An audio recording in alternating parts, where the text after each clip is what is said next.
call this meeting to order. Maple Run Unified School District Board of Directors for August 21st, 2024. The time is 6:14.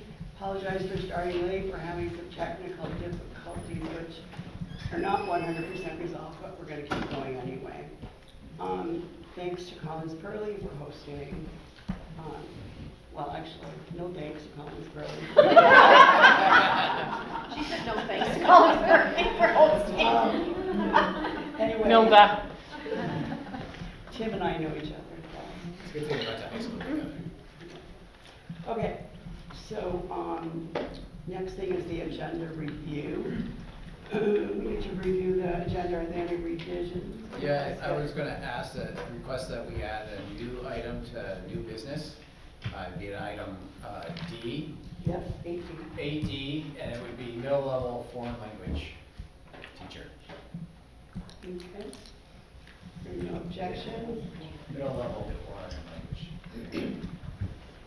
All right, so we're going to revise the agenda to add 8D, middle level foreign language.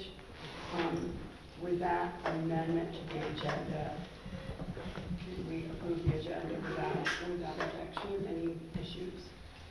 Hearing none, I'm going to keep going. Next item on the agenda is the Pledge of Allegiance to the flag. Please join me in parting Pledge allegiance to the flag of the United States of America and to the republic for which it stands, one nation, under God, indivisible, with liberty and justice for all.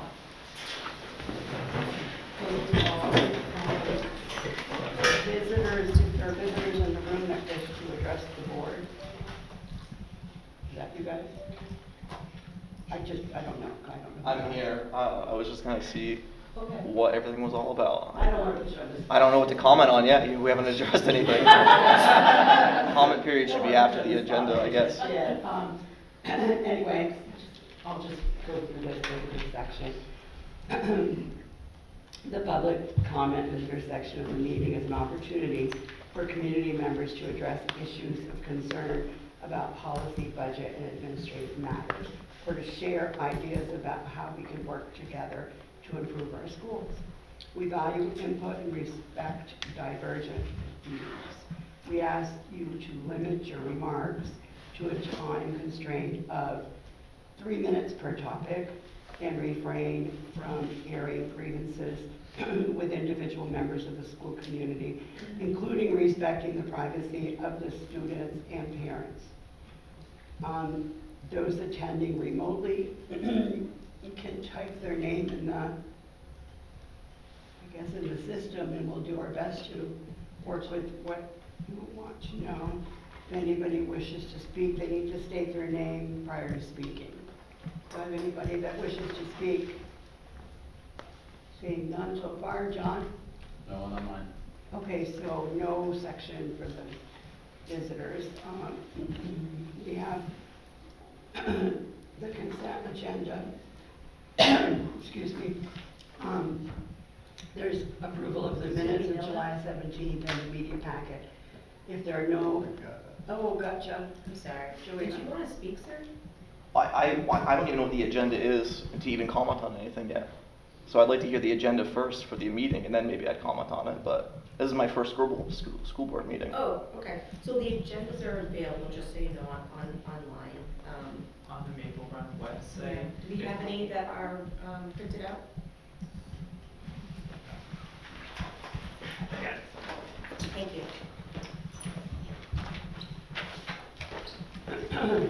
Special guest. So typically the way it works is the public is allowed to comment on topics that they have concerns over prior to the meeting, and then we'll go through our agenda. Typically, there's not public comment during the meeting part of the agenda, because that's our meeting, but you can certainly listen if there's something that you want more information on. You can call a board member, talk to the superintendent, email the Maple Run board email address, etc. All of that is online. If you have the opportunity to go online, there's a ton of information there. But we welcome you to your first board meeting and hope that you'll continue to join us. It's the first and third Wednesday of the month. The first one's at the central office and the third one alternates from the school. Do you have any questions right now? No, I guess I was expecting, I thought, were we discussing a mission statement tonight? A mission statement, yes. Is that on here somewhere? It is, it's item 7B on the agenda. Possible action, okay. I read something, I mean. Yeah, can you introduce yourself, please? Hi, everybody. My name is Eli Chevalier. I live in St. Albans City. I was just wanting to voice some concerns about the pursuit of academics within the school district. And our highest priority, and that's the mission statement and all that, should be totally focused on academics only. Anything other than that is like, it's not doing the students here, and I'm gonna have kids that go to the school district justice. Like, we wanna pursue high mathematics, English, science, and anything other than that is just doing a disservice to any student. So that was what my comment was, because I saw somewhere that it was gonna be extremely focused on DEI stuff, and like, that's not gonna help our kids out in the real world. Like, people getting actual jobs need to like read and write. I'm actually a big fan of bringing back handwriting, like having a handwriting class. So we've hired, I run a small company, and it's hard to read kids' handwriting. There should be like a class that should be, you cannot pass high school until we can read what you frickin' wrote. That was a side note, but like we should be preparing our kids for the real world, not pursuing any other agenda other than academics. That was what my comment was.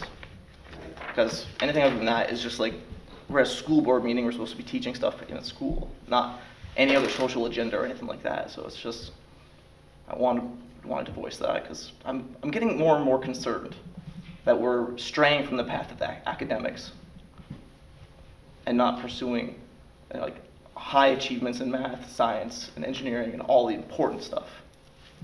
So I think it's important to refocus on the academics of things and not less about DEI and feelings and things, because people don't care about your feelings in the real world. Like, it's nice to have teachers that care about you and pursue, like, make sure you're being taken care of academically. But in the real world, it's tough. So it's important to make our students tough and make them viable candidates for good jobs. And that's done through discipline and academic learning. That was my comment, is what I wanted to say tonight.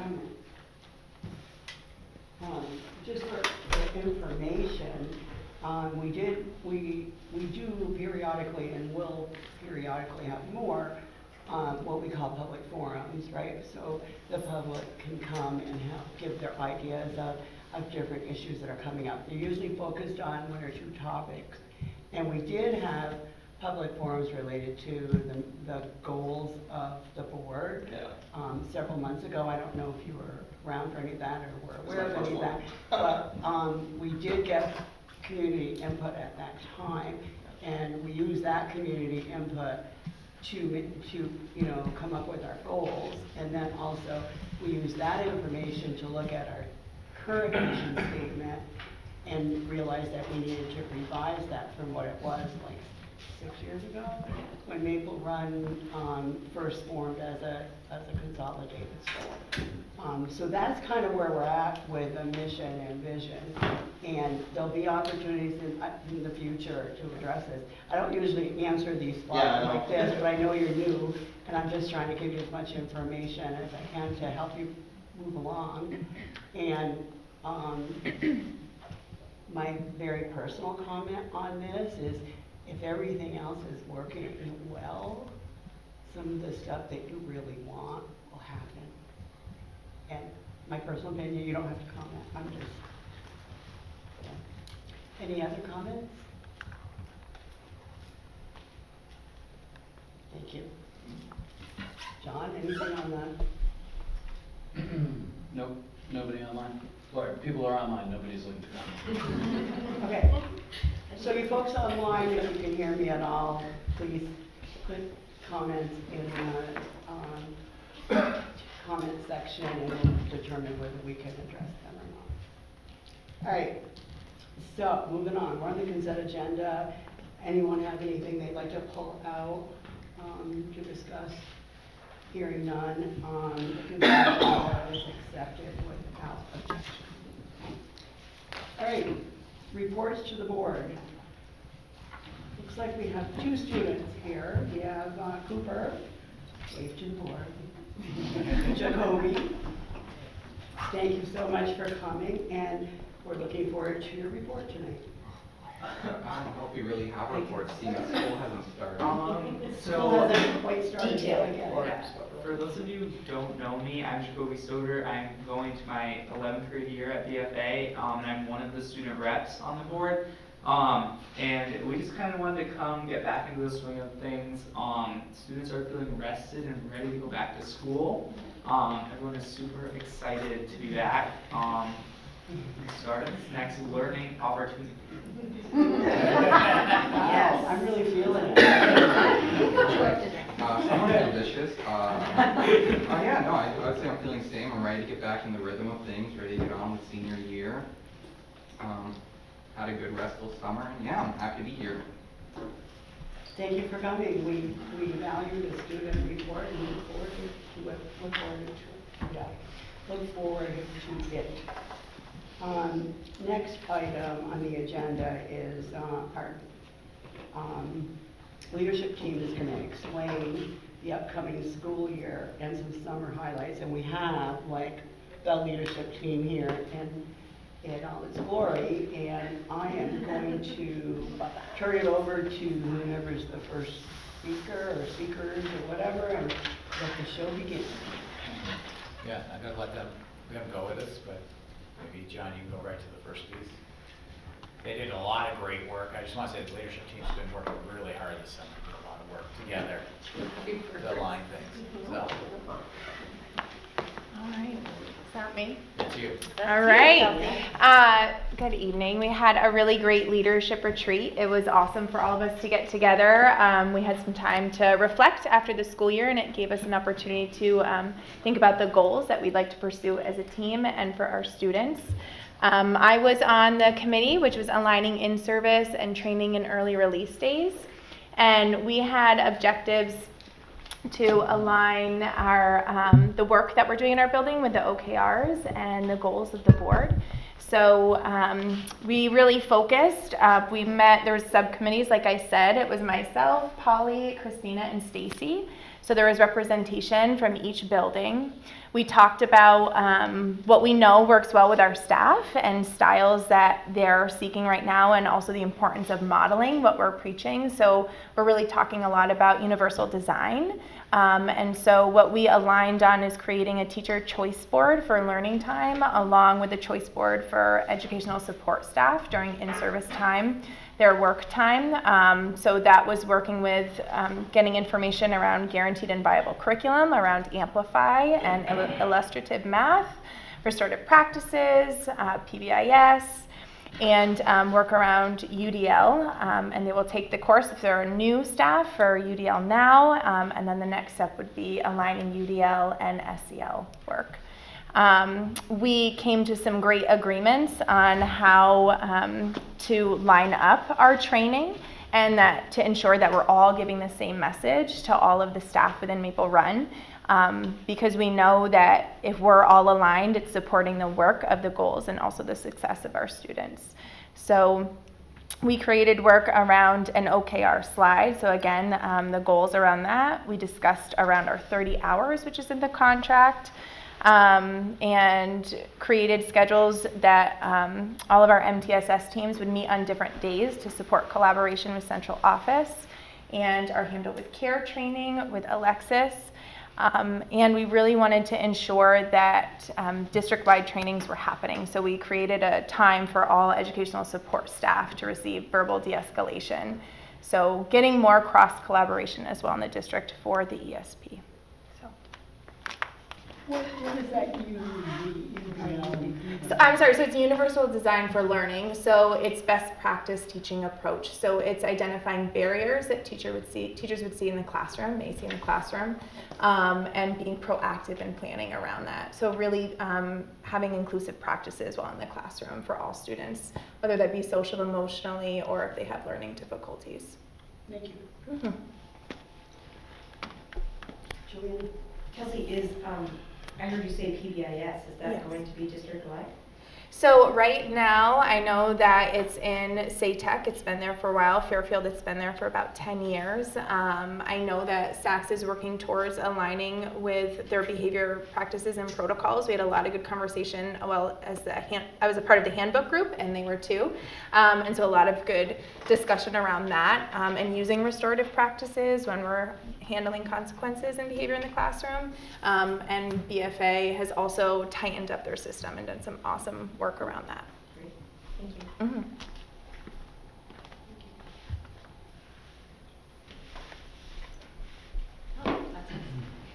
Yay, that is us. Step and step. The staff. It's the step squared. Yep. So we've done a lot of work this year, started in the spring for revising our supervision and evaluation for certified staff. The team members on this committee that continued the work was myself, Stephanie Ripley, Andrea Rasick, Sarah Katam, Lisa DeRocher, Christina Boisano, so broad representation with all the schools. And so it was our task this summer to develop common agendas, common materials that all staff would receive. There's a common PowerPoint that everybody heard today, so we wanted to make sure everyone was getting the same information in the same manner on the same day, particularly in regards to supervision and evaluation of that system. And then I think we're into our second slide. So we, in our group, we discussed the ideas to create professional growth and evaluation plans were designed by a committee that included both teachers and administration. And so they gave us that system and we made it work for and aligned it across all of our schools.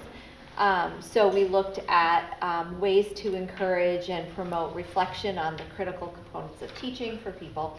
So there was a presentation given to everyone so they understood the timeline of what to expect. So creating personal goals based on reflection on practices, and then the role administration plays in that evaluation and professional growth. So things like observations and discussions, meeting with your administrator and pieces like that. So all of that, there's also introduction to the Perform system, which is part of PowerSchool. So teachers are able to create their goals, create growth plans, self-assessments, and administrators are able to comment and reflect on that with them. So I think that's it. And is mentoring included in this as well? So mentoring typically for first and second years are set up by schools. So this is a separate system than mentoring, because mentoring might have more of that, like, collegial, this is somebody that you come to with your problems of practice, whereas the professional evaluation and growth plan is really around reflecting on your practices and looking at it from a sort of a broader lens. Thanks.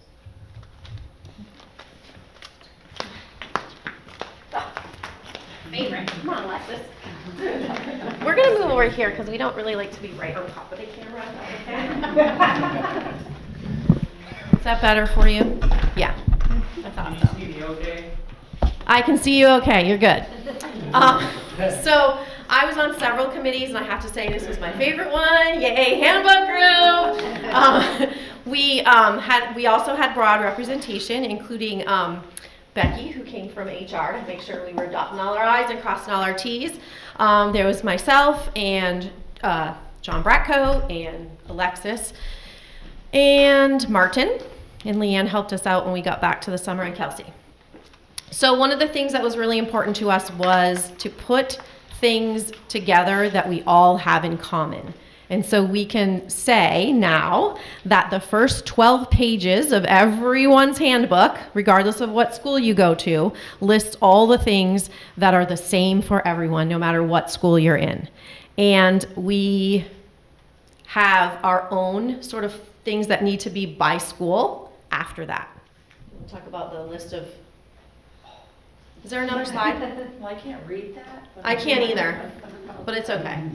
So It's some the of, list of what's in common. Yeah, there's so many things in common. some of the key highlights of alignment, and it's not only by school, but it's also by grade. So this is a pre-K-12 handbook, again, regardless of where you go to school. So some of our key student-based policies and procedures. So when you talk about our cell phone policy, our use of technology, our attendance policy and procedure, how we're responding to truancy, our MTSS system, so how students are referred for additional intervention and support in any area, whether that's academic or attendance or mental health or social emotional. Then we have annual notices that we have to publish every year, so FERPA is an example of that. Our wellness policy, our child nutrition, our special ed identification, and our 504 identification rules and notices.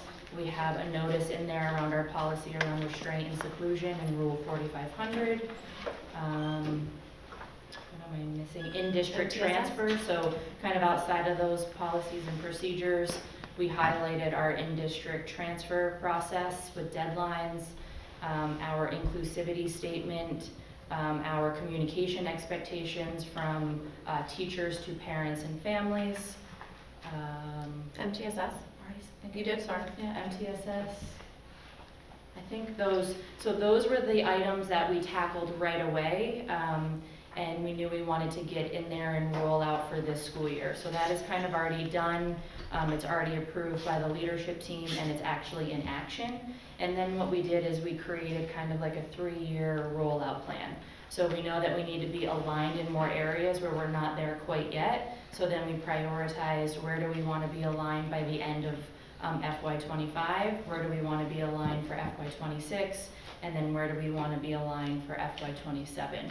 So a really big concrete example of that is our discipline and our incorporation of restorative practices into our discipline plan. So right now, every school kind of has their own autonomy around how behavior is responded to and handled, and there's a layer of we want to keep that autonomy, but we also want to tighten up and be more consistent across the board. So if a family has multiple children in multiple schools, the Getting the response same and the message. feedback and the communication is similar across the school buildings. And this slide is our list of things that we want to work on next. We're already itching to get back together. Leanne tells me she's got some ideas.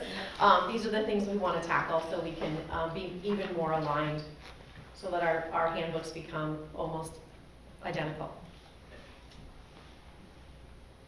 Questions? appropriate. Age appropriate. Absolutely. Yeah, age appropriate. Questions? Yeah. Just clarification in terms of transferable skills. You talk about transferring from school to adult life, or transferring between districts? Or High school, you want to talk about transferable skills? I would love to talk about that. Thank you for that question because it's super important. Because my transferable skills help me get a ski pass too. So There you go. I'll talk about it. So in each of your classes, you have these transferable skills. They don't technically count towards your overall proficiency in that class, but it's more like skills that you'll need later on in life, like self-direction, which kind of helps you start to get in the groove of like self-accountability. So like if you don't turn your assignment in on time, it could cause your self-direction to drop, because it's kind of about teaching accountability. Then there's also like creative and practical problem solving, which is like if you're in math class and kind of how you go about solving a problem. And it's just different skills that you'll need later on in life that can be applied in a class, and you can kind of start to teach kids about them. So transferable also is subject to subject, so Yes, it sounds yeah. like what your transferable skills from math can also be used in literature. Exactly. So like my transferable skills are the same for all of my classes. So I have the same transferable skills, like I have self-direction in my algebra class, and I also have it in my AP US history class. So they all tie right together and they overlap. Thank you. We find that they're the skills that people who are hiring are looking for. If you can do the transferable skills, they can teach you the other stuff. Is that true? The first one's called discipline. Yes. Self-direction, you literally just described discipline. Yay. Like turning an assignment on time, that's discipline. Yeah. Any other questions? It's just new age words for it. Any other questions? It's handbook.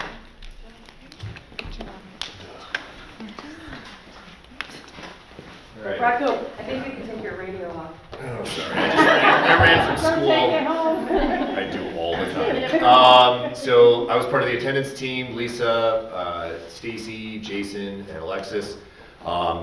We quickly realized there is a district attendance committee already that has done a lot of great work. And so what we really started to do is review what they've done and start to look at how we can, as leaders, help support that work. And additionally, also start digging into some research around attendance. Attendance is, to me and to the group, kind of a core thing. If a student isn't in the building, isn't accessing the supports, isn't accessing their education, it is hard to move in any direction or get them the targeted support that they need. It is also a massive system that requires everyone to be a part of. It's a family thing, it's a school thing, it's a student thing. So having more eyes on it and all contributing to it is what is going to generally make it successful. I don't know what's on the second slide. Let's see. Oh yeah. So we do have a lot of work to do with attendance. As you can see up there, it did drop. I believe that says 60% to 50% in 1 year. Am I right, John? Okay. So we do have some work to do there. We know that it can be a variety of reasons that a student isn't coming to school or attending school, and that could be simply as, I think we have a statistic up there, just by doing a home visit, we increase attendance. But it also could be connecting them with outside agencies, connecting them with social workers within the school. How do we support them attending and then help them access their academics, access their social learning, access whatever they want to within our building. But we have to help them get into the building at first. Is there a third one? So I can't read that from here. So suggested action items are up there. And so we're gonna meet again and really look. I know the attendance committee, both I think Jason and Lisa sit on it. They're meeting with actually the district attorney, DCF, and seeing how those outside agencies can support us as well. And really make it's not just one thing helping a student that's struggling with attending. It's got to be a community effort. Yeah, and I'm just gonna Yeah, add please. one thing, John. We did that part about the outside agencies. That actually is incorporating homeschool coordinators from Franklin West as well as Missisquoi's district. This isn't just an issue with Maple Run kids and trying to work on attendance. What the court system saw is a lot of affidavits coming in towards the end of the year. And so they want to help get their arms around this problem in a proactive manner. And then we also have the community justice centers involved. And so someone who's been doing this for a while, I remember, and I'm looking at you, Jack, because you probably remember the old truancy board that we had that actually did involve the community justice center and some of those other community partners 15, 18 years ago. And there was success in that. And then as most things happen, financing, grants start to dwindle, and then the problem resurfaces, and we're at that next wave. But I think the great thing is that those partners are back at the table with us saying, how do we work collectively to support our families and our kids? And so there's a lot of work. Homeschool coordinators from all buildings have been invited to that work group, and they're meeting again end of this week or the end of next week to do meeting 2. They met in July and they're meeting again. So there's some good things happening, and we hope to be able to support our students further with that. Yes. What is the plan in terms of, you did a great job meeting and going over all this information. How are you going to be disseminating it out to all families and students and making sure from the beginning of the school that everybody's on the same page. Disseminating what, that attendance is important? Attendance policy, it's- handbook, all that's of the the- above. so- How do you know that people got it, read it, understand it, like what's? So handbooks, information goes home to all families. So in our school, handbooks go home to everybody. Handbooks are posted online, that we have a staff or a parent checkoff that says, please indicate that you have read these important facts inside the handbook. When we do have students that are struggling with attendance, our homeschool coordinators reach out early.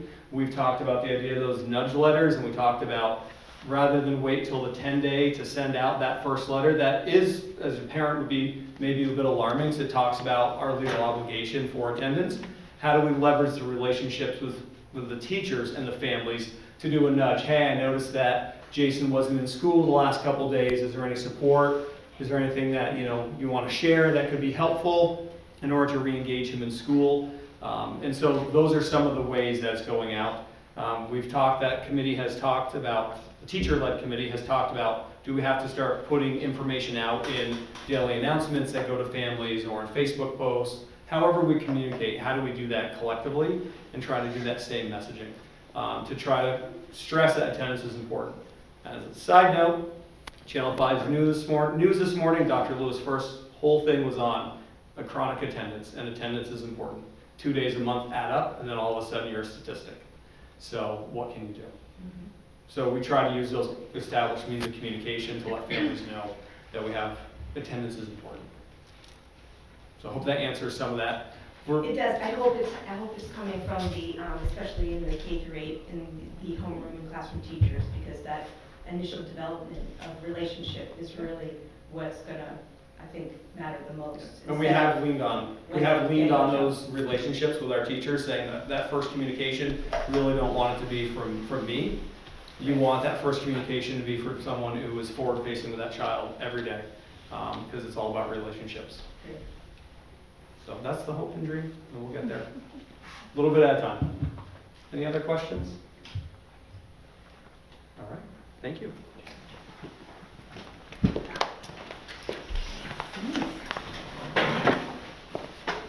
Hello, everyone. So PLCs, and they're called Professional Learning Communities. So what we worked on this summer was really about, we were doing PLCs in every building, but we were all doing them quite differently. And so we also, across our buildings, have time to collaborate. And so, we understand that part of having this time is using it effectively. And so we came together to figure out, like, how are we going to structure this time so that we are actually improving practice and improving student outcomes. So for instance, in the high school, our PLC is, it's professional learning community. So we were having groups of teachers come together from across different content areas, and we were collectively learning about UDL and RP, because we knew we all had a lot to learn. In some schools there were data teams and they were looking at data. But what we really decided was that we really had to have a common approach across the district, and that we were all having the same types of conversations. So we adopted the Do-For model, which basically is that you are constantly talking about 4 questions. And those 4 questions are, what do we want our students to learn? How will we know they know it? And what do we do if they don't? And how do we move people forward that already know it? And so if we constantly are looking at data and our assessments and practice to really move students forward in their learning through collaborating as professionals, that's kind of the goal. So BFA will be using their morning collaborations and their once a month, let's see if I get this right, once a month after school for the PLC time to work through those questions and look at data. And the K-8s will be using their early release days for the PLC process. We also all agreed that this is protected time. It was not for other meetings or scheduled priorities, because those are runaway train, right? But we all committed that this was going to be protected time, where we're talking about student learning and instruction. Yeah. questions? Did I forget anything? Oh, I forgot. Stephanie and Sarah Katam, and then Kelsey, and then Christina. We worked on the PLC model to start with, and then we brought it to the leadership team this summer and went from there. And there's an on-working committee where we've involved teachers. Oh, yeah. And they are meeting to help flesh out the professional learning that's going to go out to the teachers for this, and also some standard agendas. And so it's kind of a train-the-trainer model. We have met with them this summer as well, and there's representation from all of the schools. And the decision was also made to include science and social studies through that. And our unified arts will be doing a district-wide PLC via Zoom to accommodate dismissal times, particularly at the elementary level in traffic. And so we're eager to start working with them as admin and teacher teams. And those teachers are coming from teachers that are serving on our curriculum committees already as a subcommittee offshoot of that to help develop this muscle of talking about instruction. Which isn't actually, that was a little bit of out of the box thinking, 21st century is the fact that, for instance, Kelsey might have one unified arts teacher or one teacher that teaches something. So how do we get them to be part of those learning communities? And so for singleton groups or groups with small numbers, that's how they would collaborate, is probably through Zoom, so we can make that happen. Yeah. And are you also doing a rotation for like the social emotional that we talked about before, making sure guidance counselors and school counselors and social workers are also being a part of the PLC? Right, exactly. So we had also talked about that each PLC would have embedded special educators, right? And what I shared with my staff is that really, this is a time where you can bring the people to the table that you need to bring to the table. So if the data, so let's say as a classroom, if my reading data is really good, right, and I feel like my assessment data is good, my response to intervention is good, but my behavior may be lacking, then maybe we take a look at behavior data. And in order to do that, maybe we need our behavioral interventionists at the table, maybe we need guidance counselors at the table. So it's really a good time for them to think about what do they need in order to answer those questions. What are we doing if they're not learning it? Yeah. And again, importantly at the end too, is that last question, what do we do when they know it? How do we move them forward? Yeah. Mm-hmm. All right. Thanks. You can stay, Holly. Oh, yay! All right. So BFA, isn't it beautiful? It'll be 100 years old in 6 years. In 6 years. 6 years. So We're already planning the 100th year celebration. I hope you all partake in that. 95 years. 95, right, exactly.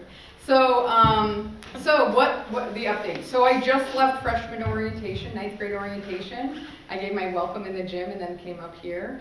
And so, that's always an exciting time, an anxious time for families, right? Where's the classrooms, all of that. So that the energy in the building was high, but good, but positive. So some updates from the summer. Again, 100-year-old building. We just put HVAC in that building this summer. And so it was in various degrees of construction for a good part of it. But we are so close to being done. And so there's that. The other part of the summer, this is kind of a celebration at the end of the school year last year. I kind of put it out there, I called it a phone a friend list. And I said, folks, I know you need downtime, and summer sometimes is sacred, given how much time you put in during the school year. But we have work to do as administrators, and how many of you would be open for us to contact you and pull you in for feedback and input. And 60% of staff said, please contact me. And I said today, this just attests to really how strong this community is about making BFA a good place to be and really wanting to improve things. So that is a win for me, I feel like. Not for me, but for us. What else? BFA. School starts next week, right? But whether we like it or not, school starts next week. Monday will be a freshman-only day, a 9th grade day. And again, to get the lay of the land and work out all those jitters. And then Tuesday will be everybody in the building. And tomorrow for in-service, we're doing professional learning strands. Again, as Kelsey pointed out, we did the choice board so that they can choose where they want their learning to go. But they all of our choices align with the initiatives of our Envision plan. Yeah. Sorry, we could dance later. This microphone makes me want to put a hand on my head. So, early childhood programs, we had a lot of exciting things happen this summer. We had extended school year services happening in East Fairfield and at SATEC. SATEC let all of our kids who were in city and town come to town, and so it was fun for our friends, our youngest students, to meet friends who they'll be at BFA with someday. We are mostly staffed, so that's super exciting for preschool as we start the year. And if anybody wants to sub, you can go to the Maple Run website and sign up. It's very easy. I forgot to add that. Please Us do. too, please. Yes, we're always looking for subs. And let's see, what else? So one really exciting thing is we had a lot of help from Josh Ransom at City School, and he's helping us bring our play structure, our playground, into this century. We have better fill, so it's safer. He even found ways to help kids with motor issues, and so we're going to do a climbing wall. It's all really exciting stuff happening there. So a lot of just shout out to Josh, who will never see this. Our teachers worked this summer on some different committees aligning. So Amplify is our district-wide literacy program, and preschool is using it. We saw amazing data from this year. We had some kids reading, it was incredible. And so they spent the summer working on different activities and make and take, so book bins and relating things to social emotional learning, because as you know, if you can't sit a circle, if you can't wait and hold your thoughts, it's very difficult to learn. So we do a lot of those social emotional skills. So we created resources for all of our programs. And another really exciting thing is that all of our preschool classes in our pre-K-8 buildings are now going have extended days. So we have more time with our kids, and we're really excited about that. So that's early childhood.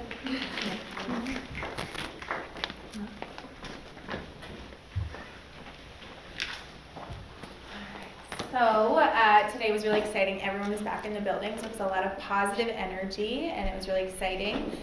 Over the summer, we had a lot of nice construction updates. We got new flooring in the library, the hallway. We did some work with our air quality. We got new windows in the gym, new windows in the middle school wing. So a nice little facelift for our school. We're starting fully staffed. We ended the year fully staffed, so really fortunate jumping into the year with all of the teachers.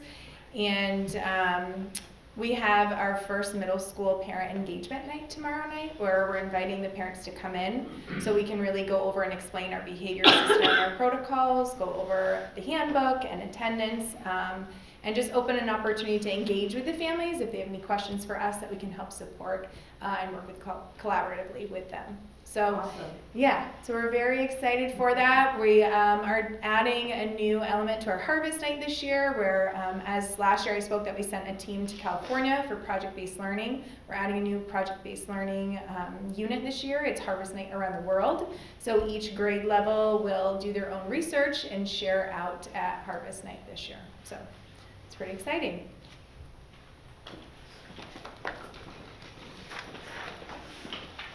Hi, I'm Leanne. In July, we had our first ever summer camp, and many of you know that we are a regional technical center that not only services BFA, but we also service MVU. We had over 30 students that registered and came to our center, grades 5 through 11, for a whole week of career exploration. They called it Futures Week, and we're hoping to do that again next year, but to make it for 2 weeks. So pretty proud of that. Our leadership team met over the summer, and we had 2 teacher leaders that stood up and said we want to help plan the in-service learning. So we have Ashley Duncan and we have Jennifer Champagne that are going to be leading the in-service for us tomorrow. And the course that they're leading is called Preventing Challenging Behavior, sort of resetting the norms and really helping the staff. Actually, all of our staff wanted this class, helping all of the staff plus 10 BFA teachers set their classroom up, making sure expectations are clear for all students, and just starting the year off strong. So we're looking forward to that. Staffing, you may have heard that we have, well actually you did hear because you approved it, we have a leave of absence in our electrical program. So Danielle Bombardier is taking a leave of absence, and we were unsuccessful in finding an electrical teacher. So we had to redistribute those students, some of which went right back into the building trades program. We're hoping she's going to return next year, ready to go on her 3rd year. We are happy to collaborate with BFA with integrated academics, and so Polly worked with us last year to ensure that we had integrated academics in cosmetology. So she looked over the curriculum maps for cosmetology, and our cosmetology teacher aligned every single English standard with her cosmetology curriculum, and it is deemed that she will have 1 credit of English integrated into the cosmetology program the sophomore year and also the junior year. We have Kieran Kiblahan, who is our integrated English teacher, who will be like the stamp of approval to make sure that assessments are completed and that the curriculum is followed. So very, very proud of that. Through our adult education program, we are the point of interest for Vermont Transit. So we hold the contract for all of the staff there to be trained in welding and also for the leadership training. Thank you.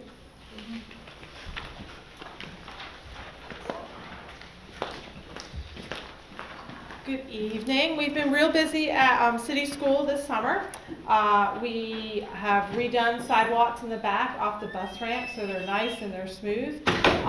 We've also replaced the runners on the back stairwells. So one, they're school colors that are blue, but they're nice and still they're fresh and stuck to the stairwells. So we are excited about that. They were looking real rough. We also got upgrades and some replacements to our camera system.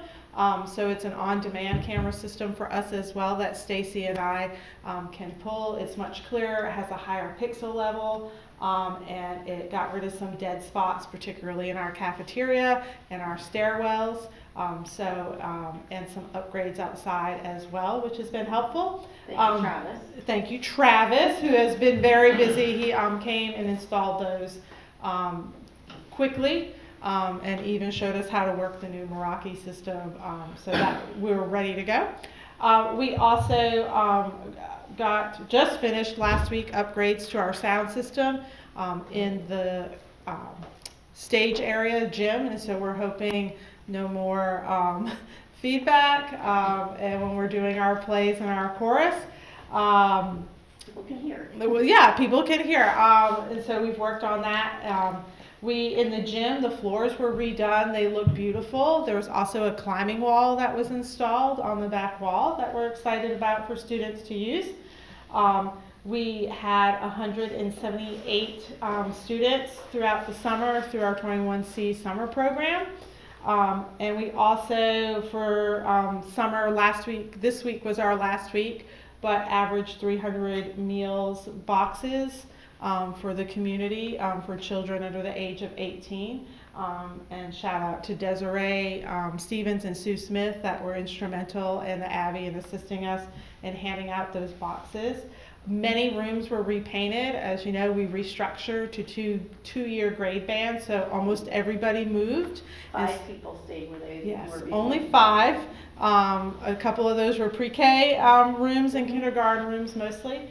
And so our custodial staff did an amazing job. The floors are very glossy, new paint on the walls, and everybody's stuff has been moved. And that's a really quick turnaround, so we're really proud of them with that.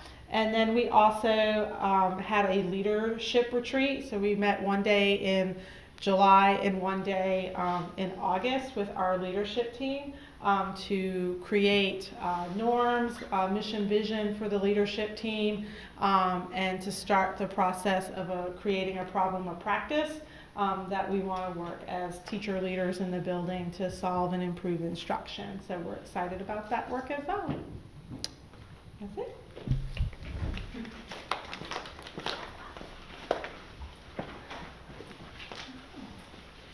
Hello, this is my first time addressing the board as principal of SATEC.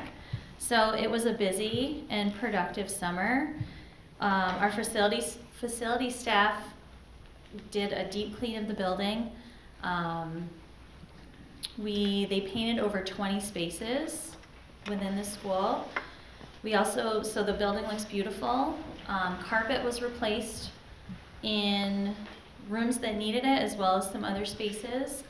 And what's nice is that the carpet that we chose, they're squares, so they can be removable if something happens and it's damaged, and we can replace to keep it looking like new and lasting a long time. Out back, we have a big project in our back parking lot. It was paved. This project has been in the works for a while. It's well lit, there's lights out there, and by this parking lot being paved, it allows staff, it's our excess parking for staff, so we created more parking spots also for events when people come, when our community comes, as well as it was muddy, it would get ruddy, so it allows staff a safe place to park and walk in the building. Let's see.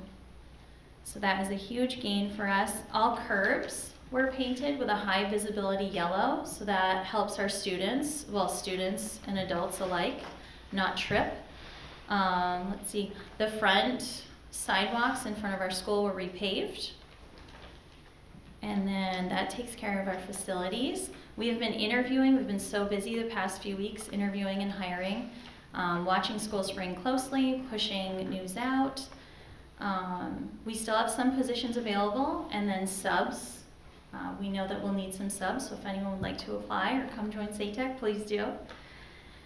Let's see, there was much curriculum work happening over the summer at SATEC. Staff came in to review the new math program over 4 days. We also had members of all buildings work on updating the pacing guide for the ELA curriculum. Let's see, I invited a group coming in new. I invited a group of our PBIS committee to come in and do some back to school summer planning and rollout. And then I also shared, I had a great first day with staff today. We've had 2 days back. Today was our day of full staff, first day. I really tried to set the tone around community, connection, and climate. And heard great feedback. We had a great day.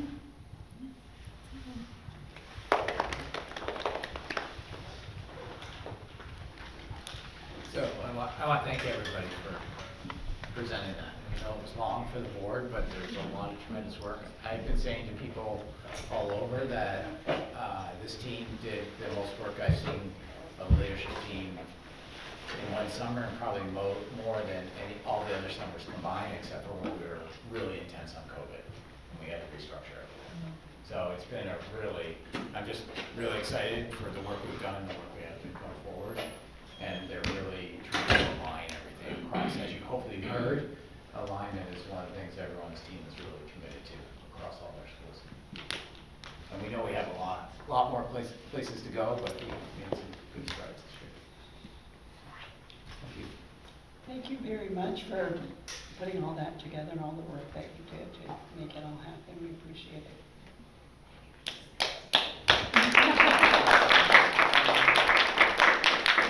So if folks wouldn't mind, they have a lot to do tomorrow morning, starting early for some of them. So I'd say, go get some. No. You should have come to breakfast this morning, we were cooking. Split pancakes. That's probably the case. Remember that. Snack. All right, guys, have a good night.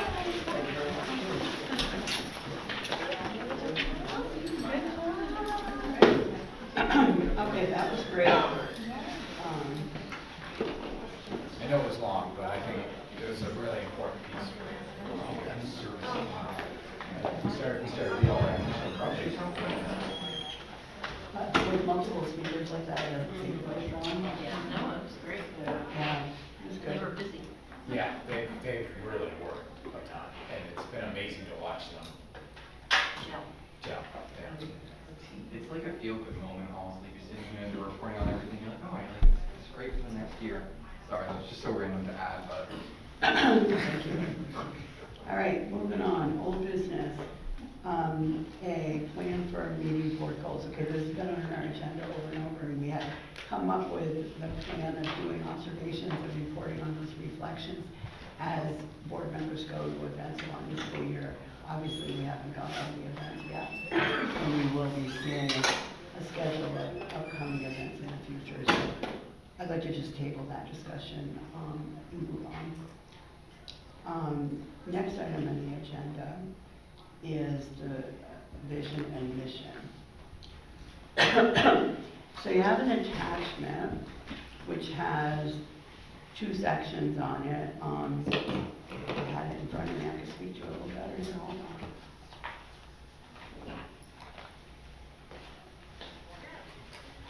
Do I have it in front of me? You should, it's probably further back. Here it is. Hold on, I've got it. Just have to. 7B. Yes, there. Okay. So, what you have is purpose, primary customers, vision, and mission, with bullet points under each. And this is a consolidation of what we worked on last time we worked on this one. The board meeting, we took about an hour or so and did sort of some work at the meeting related to this. So, this is what we'd like to try to do tonight. Looking at each section, so 4 sections, coming up with 2 statements from each section. And then once we decide on those 2 statements, then they'll go out to the board in a Google poll, and we'll just do, you know, the majority of the votes is the winner. If you looked at these over, since you've got your packet, you see a lot of commonality between each bullet, even though they're worded a little differently. You know, the same point is kind of there. So, I guess if we like to try to do this work, let's start now. Yes, Julie? I just have one question. So I'm on board with picking the one that, you know, speaks most to me, but I thought we did say that we were gonna wordsmith after, okay, this. Yeah. Okay, Yeah. so like, Yeah. because if two of the vision, 2 of the 1, 2, 3, 5 look good, can we combine 2, Yeah. you know, and wordsmith after to We can make certainly sure we wordsmith. get. And one of the things, Milda, I think we were gonna do is do some electronic folks with our community, so we could get community feedback Yeah. electronically before the Yeah. board adopted. Yeah. Right. So, Great. so let's, I guess, let's look at them each separate, right? Let's look at the purpose. So educate and support our pre-K through 12 students and families, educate our children, educate students. I mean, I think pretty obvious, right? Educate, educate, educate is there. And I think the first bullet encompasses the second and third. What do y'all think? Yes, Jacoby? No, I'm agreeing, yeah. Oh, you're, Thumbs up. oh, okay. This is the Thumbs up. Greek way, right? Just a quick question, when we're talking about workshopping this to the, you know, to the public, are we, is what we're putting out beyond this meeting, specifically vision and mission, or purpose and primary customer is also being? In my thinking, it's been about the vision and the mission. The Right. purpose and the primary customer was to help this board come up with a vision Yeah. and the mission. Okay, so the first two are basically to help us focus on 3 and 4. Yeah, and they're kind of no-brainers, right? As the way it's written out, you can kind of figure out what's going on. All right, so I guess that's telling me we need to jump right to mission.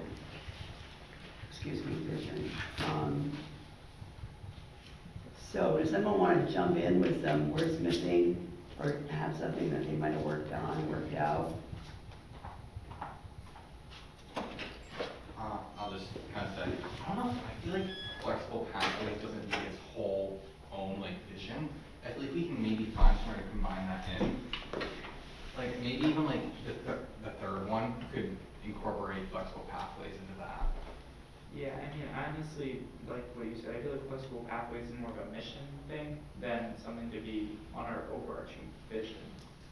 In all honesty, like it's supposed to be, I mean, we went through this, it's supposed to be more like a bigger picture, and then having a really specific thing in it, like, it means that that's your vision is just that, versus like, I like the latter 3, where it's just kind of more open.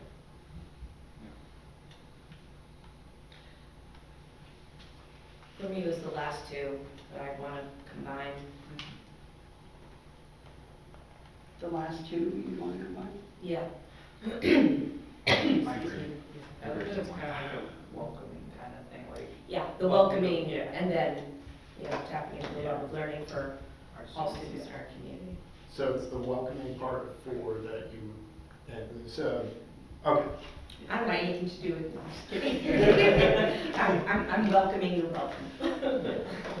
I was just, they're 2 similar statements, I was trying to figure Yeah, out. that's why, so it's just the how to end combine. of the first of the last 2, Could and you then actually- combining it in. Could even be the last 3. Because if you look at the third one, maybe one call. I just feel like I feel like those are so similar. 15 words. Tapping into the love of learning. I Culture did a little learning bit of, environment for all. So tap into the love of learning with us at Maple Run Unified School District, a welcoming place for all. Say it again? Tap into the love of learning with us at Maple Run, a welcoming place for all. Gotcha. Is that? I have a little, the first one, I reworded a little bit. Maple Run uses, instead of flexible pathways, cultivates a community to meet the educational needs of our learning community.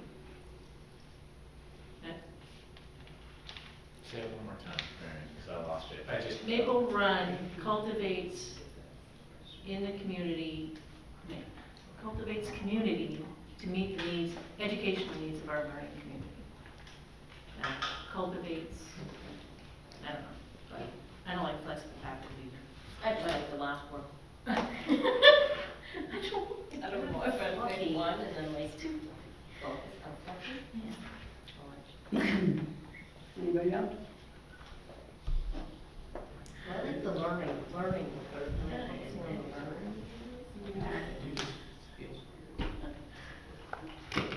I like the idea of merging bullet 4 and bullet 5, but adding flexible pathways in there somehow.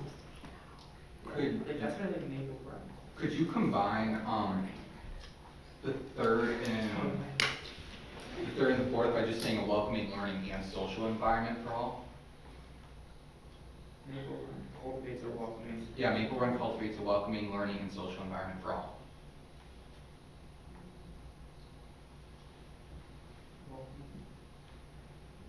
Does that mean that? Yeah, learning more inclusive, because social, I like social, but people might take it as like chit chat or, and that might not be something I like. But inclusive, I mean, learning is inclusive. yeah. So I don't know that you have to, I- personally, I priced out. I just feel like learning and social ties in the inclusivity, it also ties in relationships, it ties in kind of all of that, so that's why I thought. I like the third one.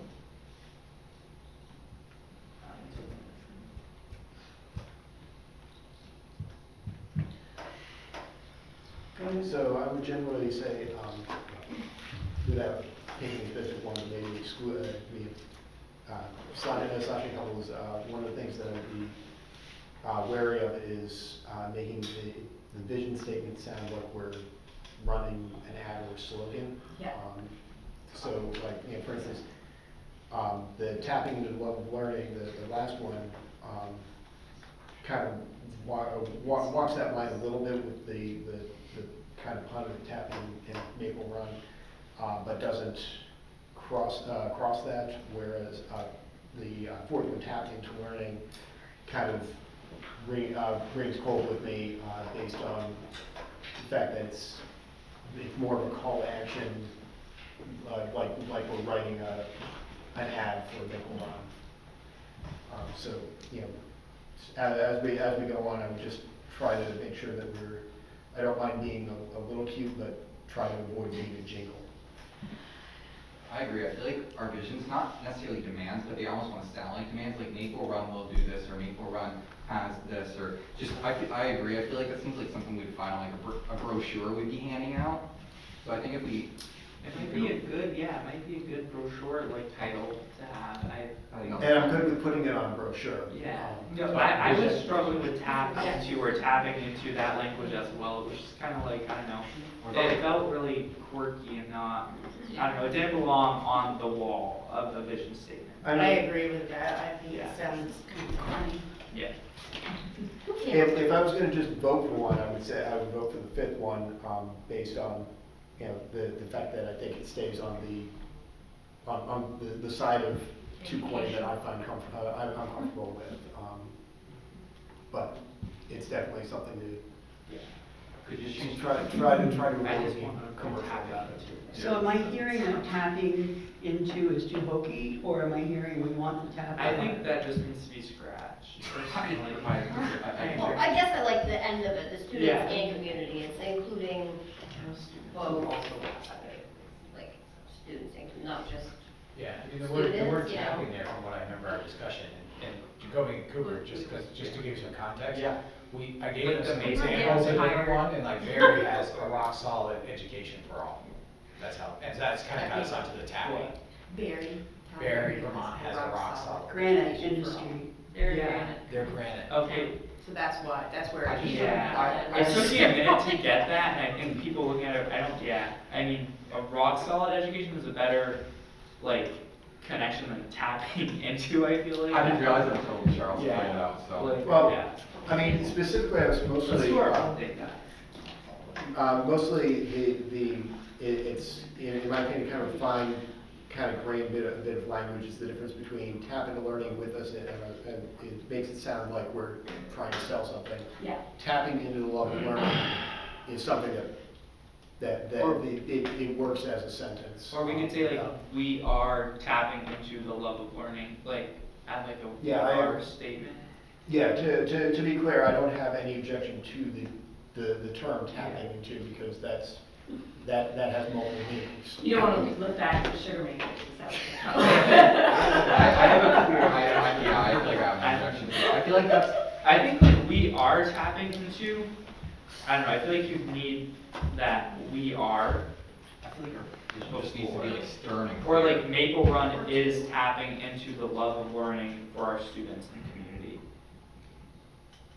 So who doesn't like tapping? I like Does not tapping like if there's does not like a subject tapping. in front of it. If we can put like Maple Run is. Maple or- Run. I used to like it. I just don't think it's needed if people don't get it automatically. Yeah. I feel like this is something that should be stern and very clear. If we're not like Like a rock committed to being schmaltzy, using the tapping word, is that the right word?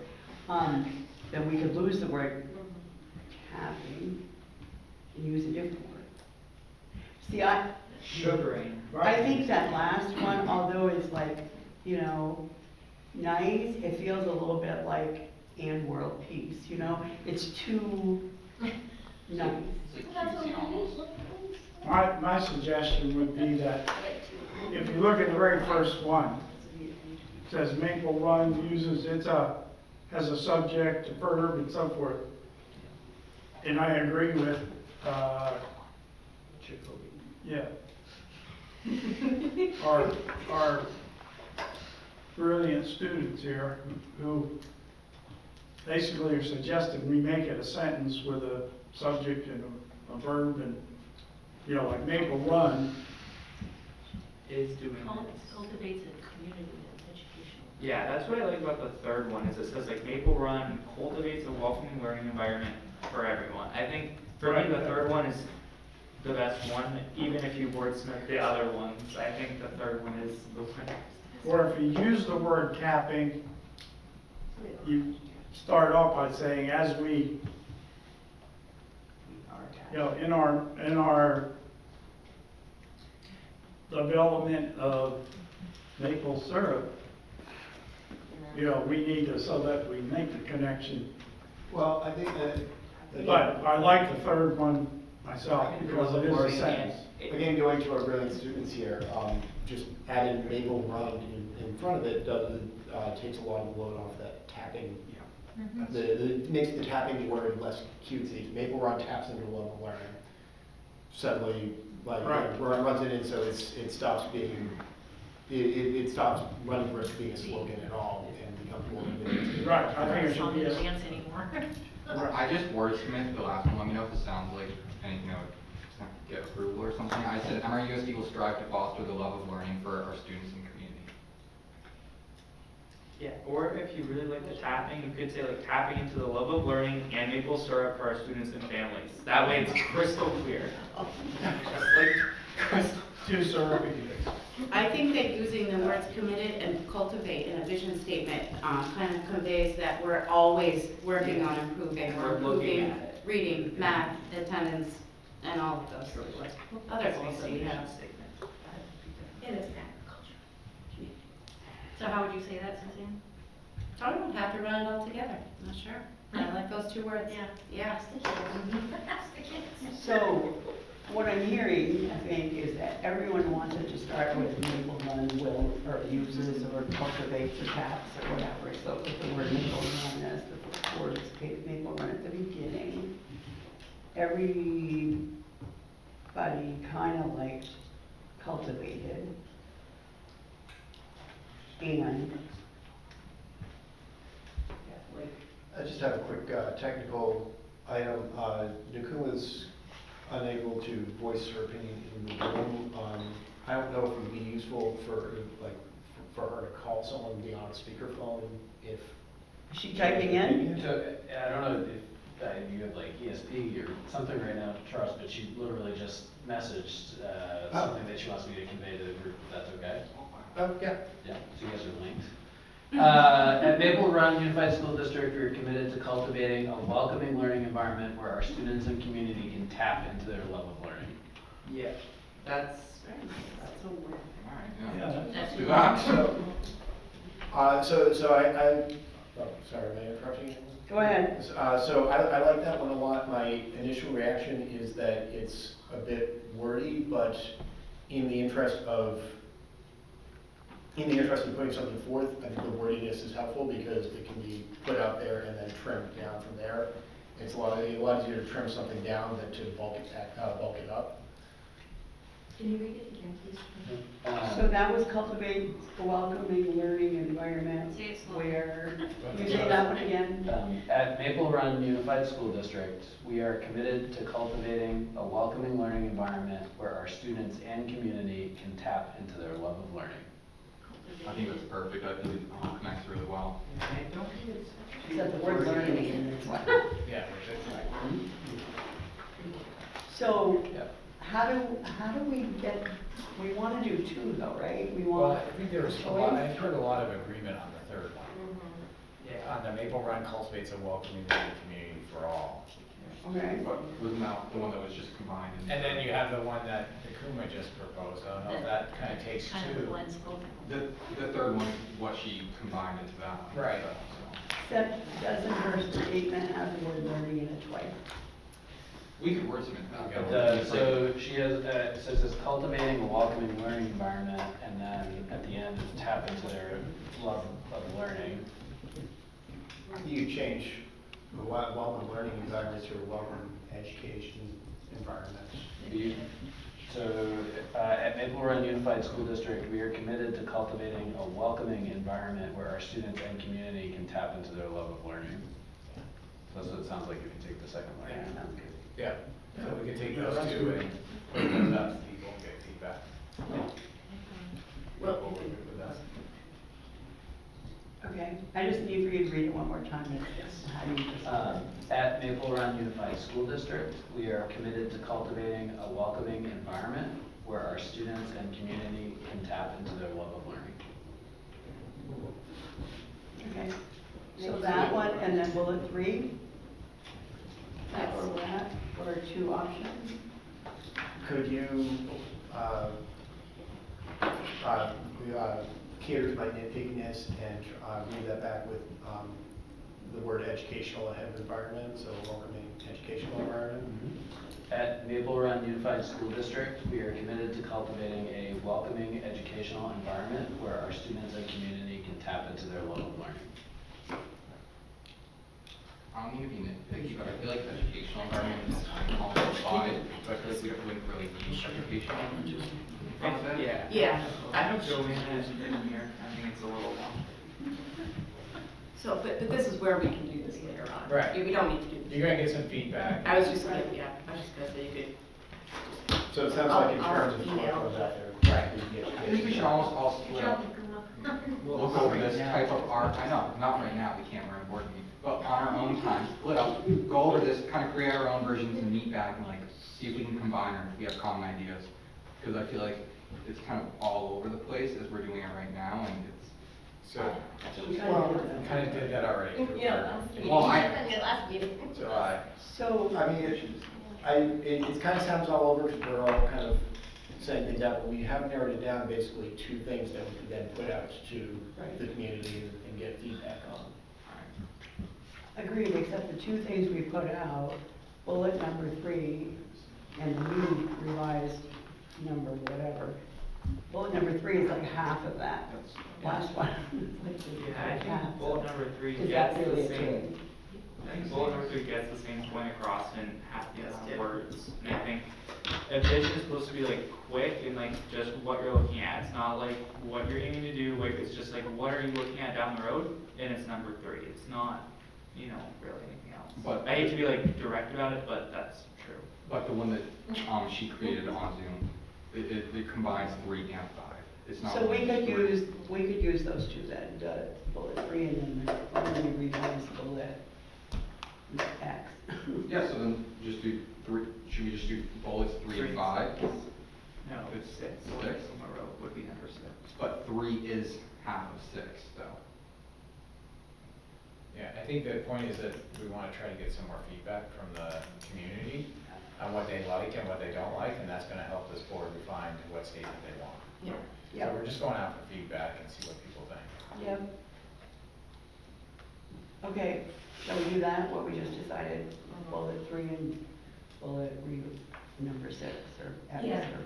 The only thing I would just add is, making sure that when we put it out to community, that we just provide a little education on the fact that it's not supposed to be this long run-on sentence. Do you know what I mean? Because, yes, we'd like to take everybody's ideas, but I mean, the more I'm thinking about it, and I got sucked into the cutesy of the tapping as well, and Charlie set me straight on that.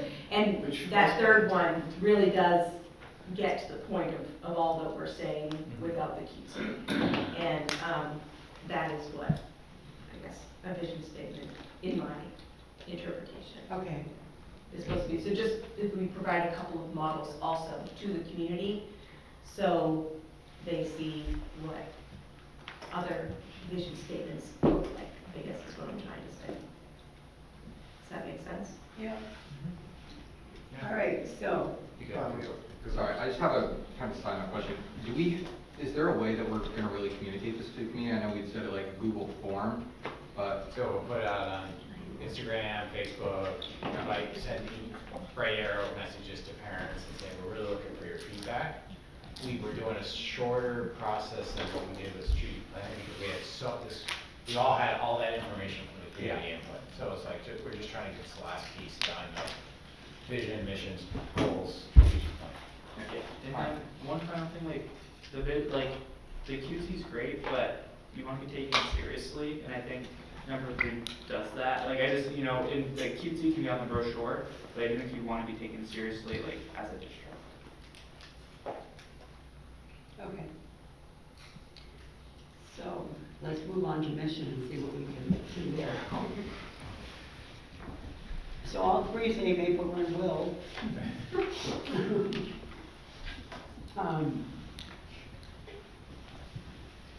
So the mission is challenge our learning community in an environment that supports, empowers, fosters inclusion, safety, and success for the future. Ensure meaningful, rigorous, flexible, and safe education for all to thrive. Challenge, support, and engage our students in a safe, diverse environment to excel academically and create citizenship to support a strong community. The first one to me just sounds like we're making a list of stuff. The first one does what? To me, kind of feels like we're just kind of listing stuff off, and it's not necessarily like a mission. It's like a to-do list, which I guess is a mission, but I just feel like it's too listy. Right. I like the second one. I like the second one. Second one, yeah, I'm not a fan of the third one. I agree. Versus the second one. I'm also a fan of the second one, more because it also encompasses some of the language that is in our district goals. One thing that I would ask if we do is to remove the word will, just from a passive language standpoint. So it's, Maple Run strives, Maple Run ensures, Maple Run challenges. So just A, to avoid the passive language, and B, to make it clear that's not something that is going to, that we're putting on, putting into the future. It's something that is actively being pursued right now. So it would read, Maple Run ensures meaningful, rigorous, flexible, and safe education for all students. Just ensures, is that what you said? Yeah. Yeah. Good. It's good grammar catch up. I have a need to switch rigorous and flexible for it to be smoother, but it doesn't have. So it would be Maple Run ensures meaningful, flexible, rigorous, and safe education for all to I thrive. just think it sounds better personally, but I'm just one person. Right. I mean, I like it. And I think it addresses both, sort of both sides of the coin, the instructional, we need good education with the basics, and also sort of DEI piece without saying the words. The only nitpicky thing I would do is I would trade ensure with strive, because I feel like strive means like you're continuously working towards that. And so I feel like we're never really going to be perfect in that, and so, but strive kind of shows that we're continuously working towards that. Right. That's just me. Here, that's kind of what I was thinking the will was in there for. Yeah. Sort of like, we're always trying to get there, we may not actually get there. I feel like personally it would sound better if you were saying Maple Run will strive, so that shows that we're continuously always working towards these goals. Johnny, you have something? I have something from the Kumon for the group. Maple Run Unified School District's mission is to foster a safe and inclusive environment where every student is challenged, supported, and empowered to excel academically and grow into responsible citizens. Where was she when we did this the first time? She was with us. Yeah. You want me to read it again? Yep. Maple Run Unified School District's mission is to foster a safe and inclusive environment where every student is challenged, supported, and empowered to excel academically and grow into responsible citizens. I feel like that's a lot. That's I kind of like it. I like it better, like she took the third one and made it likable. Because I don't like create citizenship versus like good citizens, sounds so much more better. You know, because what, like, how do you create citizenship, I guess? Like, I'm not looking at it from that one. But I like what she said.